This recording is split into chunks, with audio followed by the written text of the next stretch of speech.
Mamlakatimizda tadbirkorlikni rivojlantirish, biznes yuritish uchun qulay shart-sharoitlar yaratish, tadbirkorlik faoliyatiga qaratilgan har qanday to'siqlarga murosasiz bo'lish, investitsiyaviy jozibadorlikni oshirishga qaratilgan keng ko'lamli islohotlar jadal olib borilmoqda. Bu borada tadbirkorlarni huquqiy jihatdan qo'llab-quvvatlash, biznesni yuritishda ular bilan birgalikda mavjud muammolarni hal qilish yuzasidan davlat organlari mas'uliyati oshirilib, ular uchun qator yengilliklar, qulayliklarni o'z ichiga olgan ko'plab me'yoriy hujjatlar qabul qilindi. So'nggi yillarda sohaga doir ko'plab qonun, farmon va qarorlar qabul qilindi. Ularga asosan ruxsatnomalarni rasmiylashtirish tartiblari soddalashtirilib, muddatlari qisqartirildi. Ortiqcha tekshiruvlar, naqd pul, valyuta va xom ashyo bo'yicha ko'plab cheklovlarga barham berildi. Yurtimizda tadbirkorlarga yaratilayotgan sharoitlar, berilayotgan imkoniyatlar tufayli yangi subyektlar keskin ko'payib, avvaldan ishlayotganlar o'z faoliyatini yanada kengaytirdi.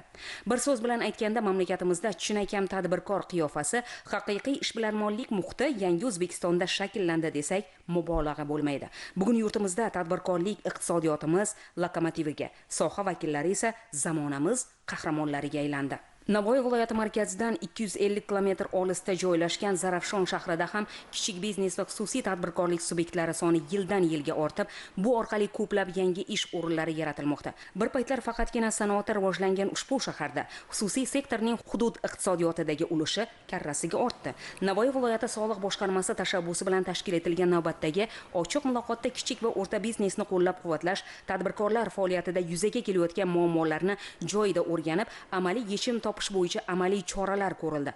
Mazkur muloqotda Zarafshon shahri, Uchquduq va Tomdi tumanida faoliyat yuritayotgan tadbirkorlar ishtirok etib, o'zlarini qiziqtirgan masalalar yuzasidan murojaatlar qildilar. Tadbirkorlarning muammoli savollariga, ularning masalalariga tegishlicha yechimlar qilib berildi. Bu yerda tadbirkorlar tomonidan qo'shilgan qiymat solig'ini ortiqcha to'lovni qaytarish, kadastr xizmatlari bilan muammolarni, ya'ni soliq dasturi bilan kadastr dasturini integratsiyalash bo'yicha, yer, mol-mulk soliqlarining tadbirkorlarga hisoblanishi bo'yicha savollar kelib tushdi. Bu yerda ko'pgina savollar, muammolar joyida bartaraf etilishi ta'minlandi.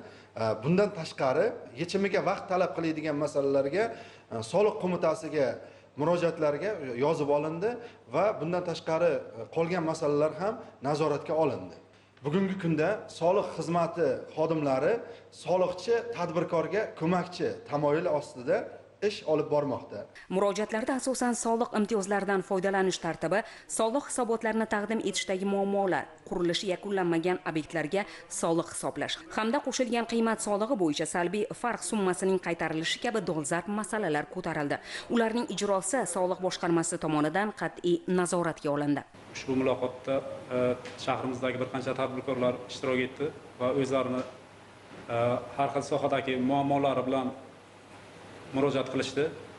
Ushbu muammolar shu joyida hal bo'ldi. Ushbu muloqotlar shahrimizda tadbirkorlikni yanada rivojlantirish uchun o'z natijasini beradi degan umiddamiz. G'ozg'on viloyatidagi eng kenja shahar, biroq uning dovrug'i butun dunyoga ma'lum va mashhur. Bu yerda sifati Italiyanikidan aslo qolishmaydigan G'ozg'on marmarlari qazib olinadi. Prezidentimiz tashabbusi bilan faoliyati yo'lga qo'yilgan Marmarobod klasteri bugungi kunda marmar toshlarini qazib olib, barcha qayta ishlovchilarga zarur xom ashyoni yetkazib bermoqda. Soliq idorasi xodimlari ushbu korxonada bo'lib, tadbirkorning muammolarini o'rgandi. Shuningdek, pardozbob, tosh mahsulotlari ishlab chiqarishga ixtisoslashgan korxonalarda ham bo'lib, ish jarayonlari bilan tanishish barobarida tadbirkorlarning murojaati yechimi yuzasidan mutasaddilar bilan hamkorlikda aniq choralar belgilandi. Shundan so'ng shahar hokimligi binosida hudud tadbirkorlari bilan muloqot o'tkazildi. Uchrashuvda ishbilarmonlarning noto'g'ri kirim qilingan nazorat kassa texnikasi chekini tahrirlash, tadbirkorlik faoliyatini kengaytirish uchun kredit ajratishda amaliy yordam ko'rsatish, hisobotlarni taqdim etish muddatining buzilganligi sababli qo'llaniladigan ma'muriy jarimani qayta ko'rib chiqish, qo'shimcha qiymat solig'i to'lovidan hosil bo'lgan ortiqcha summani qaytarishda amaliy yordam ko'rsatish kabi murojaatlar o'rganildi. Mazkur muloqot tadbirkorlik subyektlarining muammolarini bevosita eshitish va tizimli yechimlar topishga xizmat qilgani bilan ahamiyatli bo'ldi. Qiziltepa viloyatida tadbirkor va ishbilarmonlar makoni sifatida e'tirof etiladi. Shundan ham mazkur hududda tadbirkorlik bo'yicha o'ziga xos maktab shakllangan. Aytaylik, bir necha yil ilgari o'z faoliyatini boshlagan mana bu korxonada yiliga 4,5 million dona sanoat qo'lqoplari ishlab chiqarilmoqda. Majmua oxirgi rusumdagi asbob-uskunalar bilan jihozlangan bo'lib, barcha jarayonlar avtomatlashtirilgan. Ayni paytda bu yerda 70 nafar mahalliy yoshlar ishga joylashgan bo'lsa, zavod to'liq quvvatda ish boshlaganidan keyin 800 nafar kishining bandligi ta'minlanadi.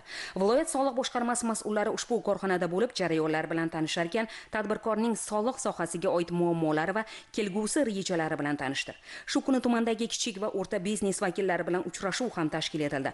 Unda yuridik shaxslarning yer toifalarini o'zgartirish va imtiyoz qo'llash, qo'shilgan qiymat solig'idan hosil bo'lgan ortiqcha to'lovni qaytarish, kadastr organlari bazasidagi kamchilik tufayli yuqori hisoblangan yer solig'ini qayta ko'rib chiqish, auksion platformasi orqali ko'chmas savdo obyektlarini olish, soliq turlaridan hosil bo'lgan ortiqcha to'lovlarni boshqa soliq turiga singdirish kabi ko'plab masalalar o'rganildi. Shu kuni soliq boshqarmasi tegishli bo'lim boshliqlari ishtirokida har bir murojaat qonuniy o'rganilib, ayrim masalalar uchrashuvning o'zida tezkor yechim topdi. Ba'zi muammolar bo'yicha aniq muddatlar belgilandi.